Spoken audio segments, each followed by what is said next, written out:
So an electronics store makes a profit of $72 for every television sold and $90 for every computer sold. The manager's target is to make at least $360 a day on sales from televisions and computers.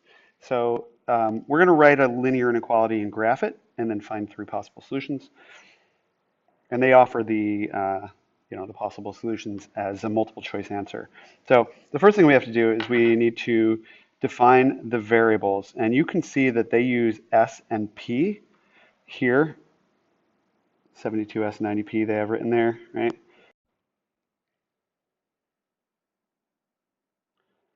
So as you can see, excuse me, on their graphs, they have S marked on the axis that is for television. So they're using S for television, and they have the P axis right here for computers.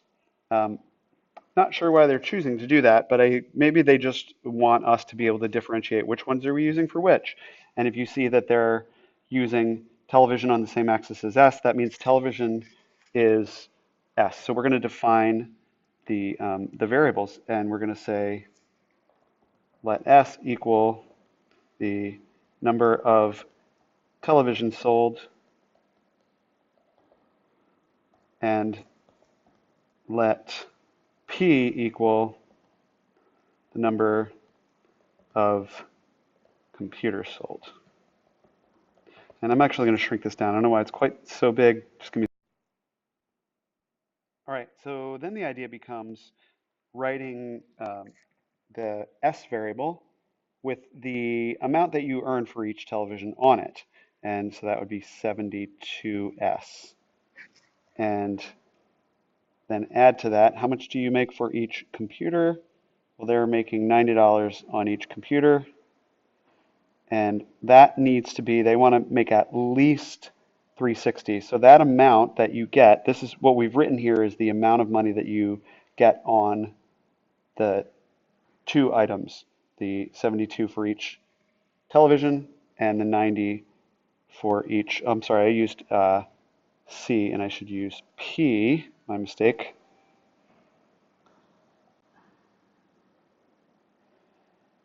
And what should that be? Well, it's got to be at least 360, or it could be greater. So we want that amount to be greater than or equal to 360. Okay? And essentially then we're going to first look and see which problem has that equation, because which one has that equation is going to lead us to the right answer. We want 72S plus 90P is greater than or equal to 360. 72S plus 90P is greater than or equal to 360. And that is A, that right there. Okay. Now, just so that you can see what would happen if you were to rewrite this to graph it, you would subtract 72S from both sides.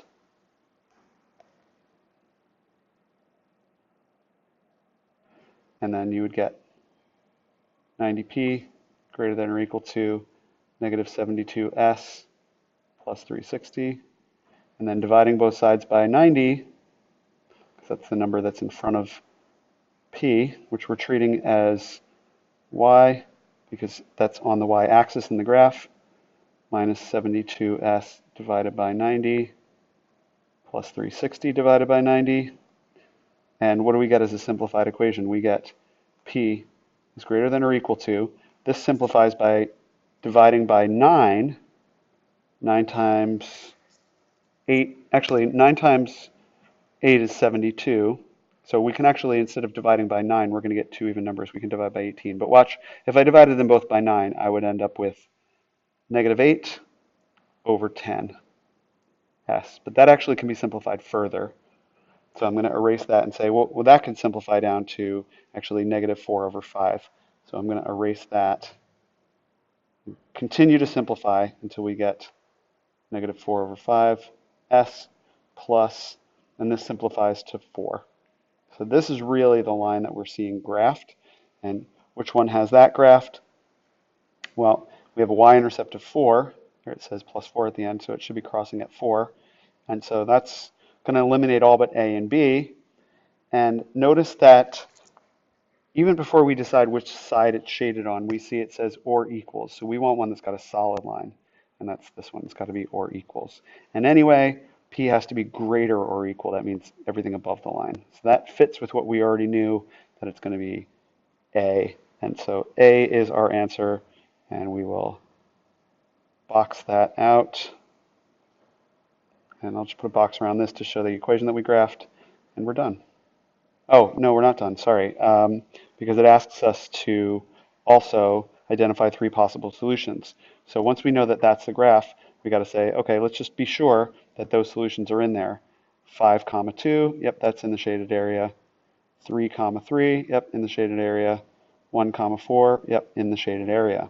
So those are all good. And actually, if we tested it out by plugging those values in, we would find that they all make true statements. And you can do that. Why don't you do that? Take this original equation right here, the one that they provided for you, and test out those solutions and check it, plug them in and see that they work. That's possible to do over here and say, do all of these work? Do all of these work? Do all of these work? That's something you could do as part of your verification